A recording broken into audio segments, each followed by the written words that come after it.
The evening sky was dark, muted grey at the first hints of twilight settled over the small, cluttered apartment.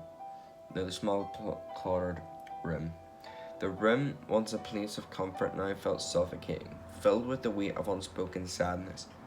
Trinton sat alone at the kitchen table, his face etched with a look of profound feeling. It had been nearly 2 years since Trinton had touched a drop of alcohol. He had worked hard to overcome his addiction, attending meetings, seeking therapy, and going to rehab. But the revelation about baby Andrew, coupled with the emotional turmoil it had brought, had pushed him to the edge. As the clock ticked past midnight, Trenton's hand shook as he reached for the half-empty bottle of whiskey that had been hidden away in the back of the pantry. He stared at it for a long moment, his mind a chaotic whirlwind of pain and confusion. He had promised himself he would never fall back into this destructive cycle, but tonight the weight of his emotions felt unbearable. The memories of his struggle, the pains of betrayal, and the harsh reality of his family situation were too much to bear. With a trembling hand, he unscrewed the cap and poured a small amount into a glass. The familiar smell of the liquor were both comforting and horrifying, a stark reminder of the darkness he had fought so hard to escape. He took a deep breath, the scent filling his senses, and slowly brought the glass to his lips. As the liquid burned its way down his throat, Trinton felt a mixture of relief and guilt.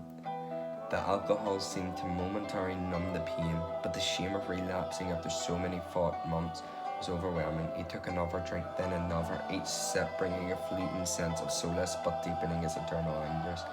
The room was silent except for the soft clicking of the glass and Trinton's occasional sullying breaths. The weight of his actions pressed heavily on his chest, and he could feel the darkness closing in, the comforting haze of the alcohol beginning to take hold. His phone lay forgotten on the table, the messages from friends and family unanswered. They had reached out concerned and offering support, but Trinton couldn't bring himself to respond. He felt isolated and trapped, unable to reconcile the person he was trying to be with the person he had become in a moment of weakness.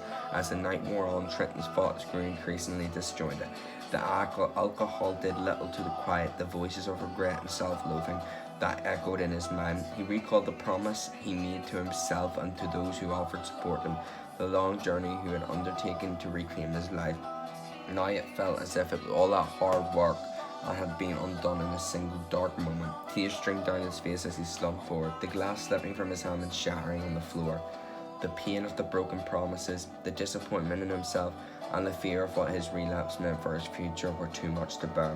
In that moment, Trinton felt utterly lost, the darkness of the past merging with the present being. The room seemed to close in around him, the once comforting shadows now a reminder of his struggle he faced. The night was long and lonely, and as Trinton sat amidst the shards of glass, he was left to confront the painful reality of his relapse. The journey ahead would be fraught with challenges, but the weight of his evening choices would linger, a haunting reminder of the fragility of recovery.